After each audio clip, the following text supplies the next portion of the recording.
Sri TKS Elangovan. You have 15 minutes. Thank you, Honorable Vice Chairman.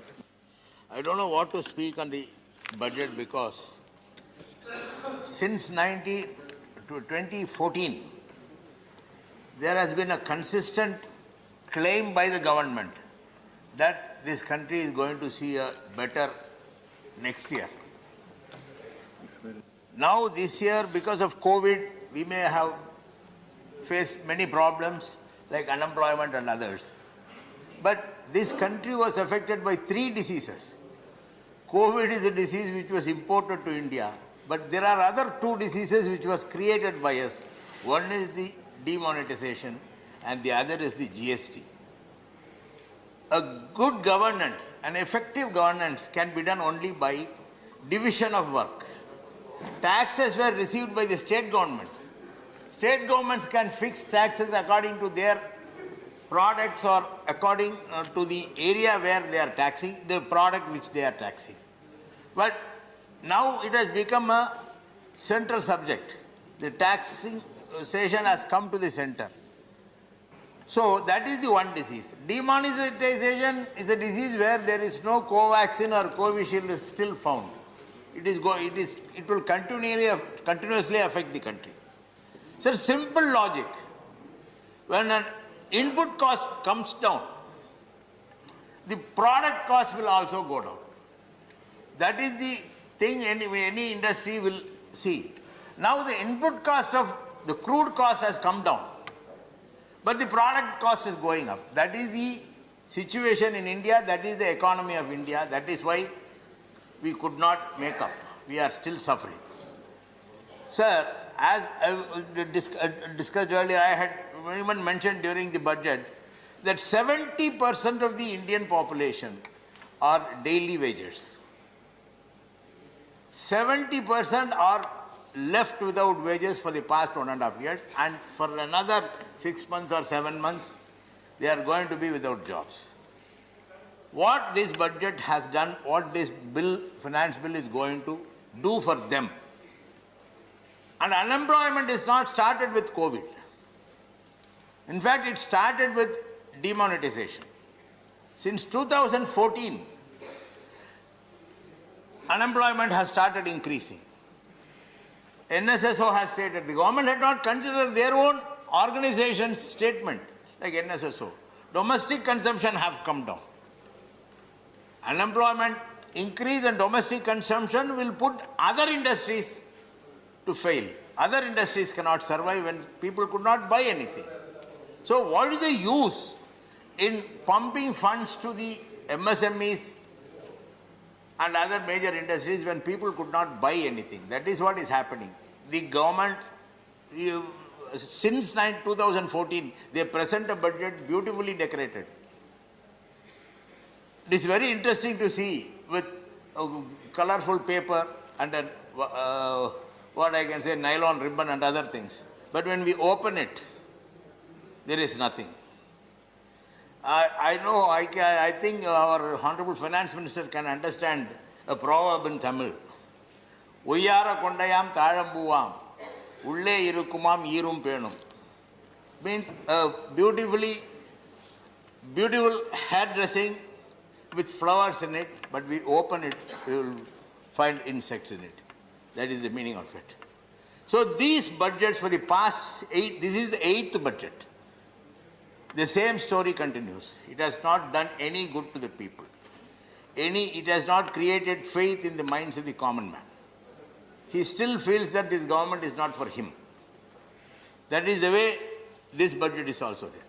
Sir, this SURFACE Act has to be revisited by this government. I am against this SURFACE Act. This has eliminated the human element in it.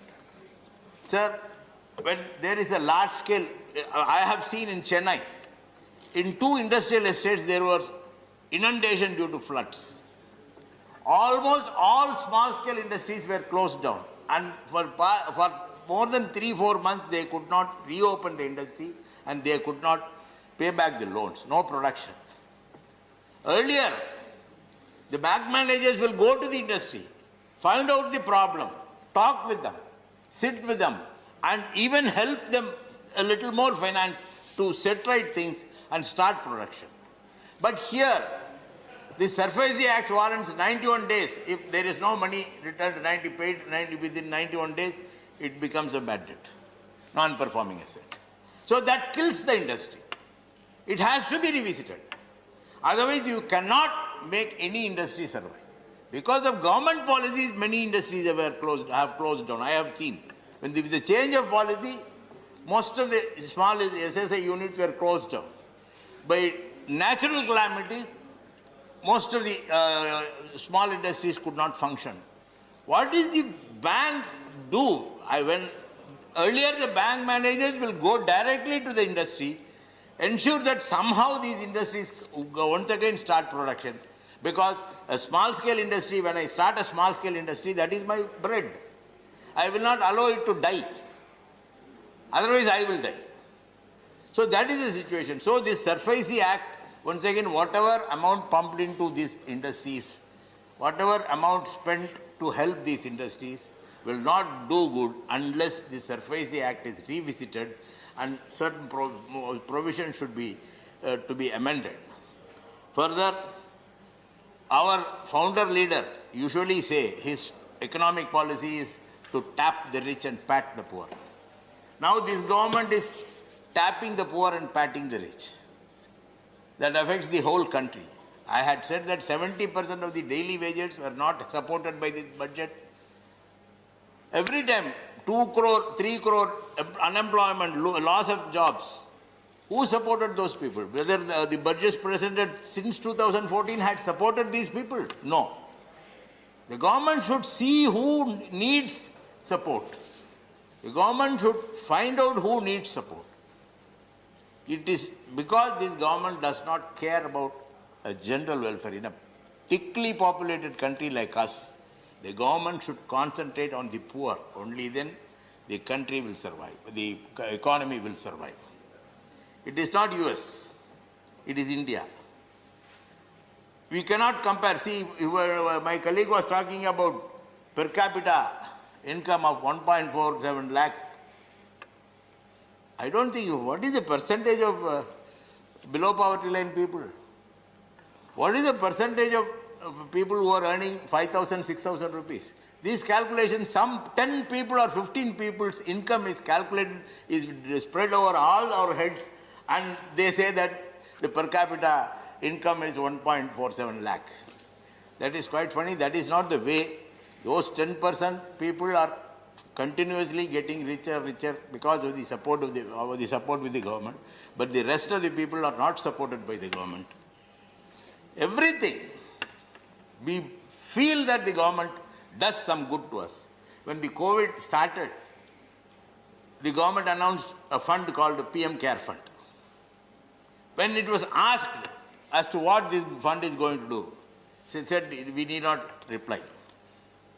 In Tamil Nadu, when you come, you can ask people, they will say, earlier it was started as PM Care Fund. Today it is PM Doesn't Care Fund. That is the result of that fund. What did the government do? Nothing. Every state is suffering for want of revenue. We could not plan our progress. We could not plan our expenditure in infrastructure. Planning Commission is shut off. Niti Ayog's only advice is to sell all PSUs. This government has once again failed in managing this PSU. It is a failure of or incapacity of the government to manage these PSUs. PSUs has been the backbone of the economy of this country. Now they are all closed. So whatever I had spoken in the 2016-17 budget, I have to repeat. The same thing is happening. The budget is beautiful, the presentation is beautiful, but the result is zero. With these words, I conclude, sir. Thank you. Thank you.